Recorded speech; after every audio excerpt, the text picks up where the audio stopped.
सुप्रभात बच्चों। आज हम अपनी हिंदी कक्षा में पढ़ेंगे कक्षा 12 पाठ 8 कवितावली उत्तरकांड से। बेटा ये जो कवितावली है ये गोस्वामी तुलसी द्वारा रचित है और कवितावली के उत्तरकांड से, कवितावली का एक हिस्सा है उत्तरकांड, वहां से इस पद को आपकी पाठ्य पुस्तक में लिया गया है।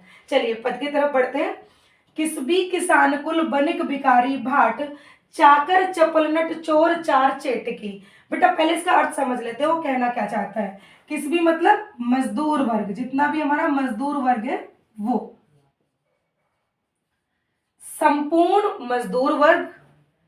किसान कुल, किसान कुल का मतलब क्या है, जो खेती का काम करने वाला जो लोग हैं वो सभी लोग। बनिक बनिया, भिखारी जो भीख मांगने वाले हैं, और भाट, भाट मतलब जैसे आपने देखा होगा राजा के दरबार में जो गुणगान करते हैं, राजा की वीरता की प्रशंसा करते हैं, उसके पराक्रम का गुणगान करते हैं, रानी के सौंदर्य का गुणगान करते हैं।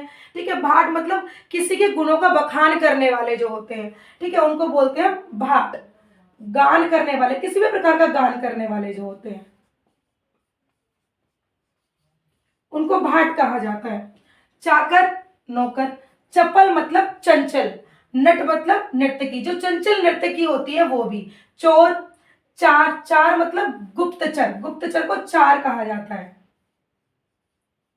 जो गुप्तचर होते हैं उनको क्या कहते हैं, हम चार कहते हैं। और चेटकी, चेटकी मतलब आपके जादूगर।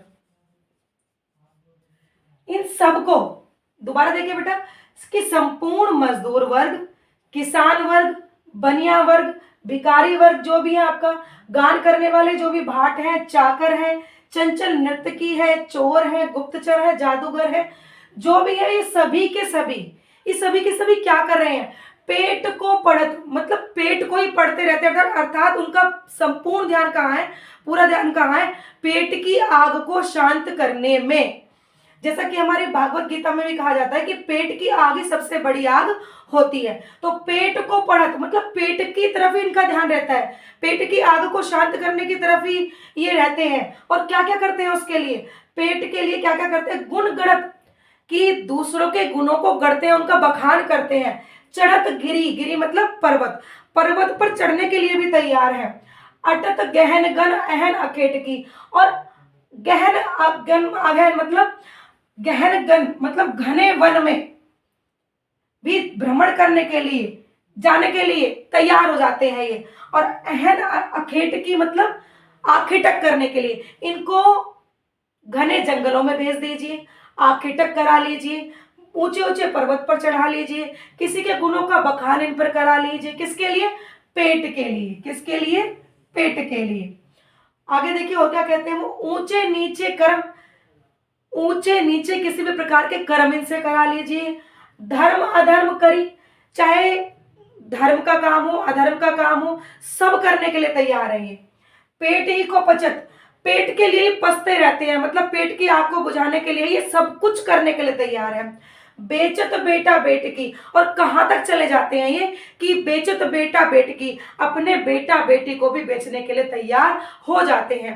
बेटे पेट की आग जो होती है ना, ये सबसे बड़ा दुख होता है व्यक्ति के लिए। इसको बुझाने के लिए, इसको शांत करने के लिए, देखिए आजीवन हम क्या करते हैं, पेट की आग को बुझाने में तो लगे रहते हैं, उधर पूर्ति के साधनों में तो लगे रहते हैं। और जब उधर पूर्ति के साधन हमें उपलब्ध नहीं होते तो उस व्यक्ति पर, धार्मिक व्यक्ति भी, बहुत से धार्मिक व्यक्ति भी क्या होते हैं, धर्म से विचलित हो जाते हैं, और ऐसे मनुष्य ऐसे कर्म करने के लिए भी तैयार हो जाता है जो वो नहीं करना चाहता है, या जो उसके वसूलों के खिलाफ है। मजबूरी उससे इतना काम करा देती है। किस चीज की मजबूरी, इस पेट की मजबूरी, इस पेट के भरण पोषण की मजबूरी, उधर पूर्ति की मजबूरी। तो इस पद में उन्होंने भी यही बताया है कि पेट की आग को बुझाने के लिए ये सब व्यक्ति, मजदूर वर्ग, किसान, भिखारी, भाट, चोर, चार चेटकी, ये सब के सब दूसरों का गुणगान करने के लिए भी तैयार हैं, पर्वत पर चढ़ने के लिए भी तैयार हैं, घने वन में जाने के लिए भी तैयार हैं, आखेटक करने के लिए भी तैयार हैं, ऊंचे नीचे कैसे भी कर्म करने के लिए तैयार है, धर्म अधर्म के लिए भी तैयार है, पेट ही को पसते रहते हैं, यहाँ तक कि अपने बेटा बेटियों को बेचने के लिए भी तैयार रहते हैं। तो इतनी जो है भयंकर आग होती है पेट की आग।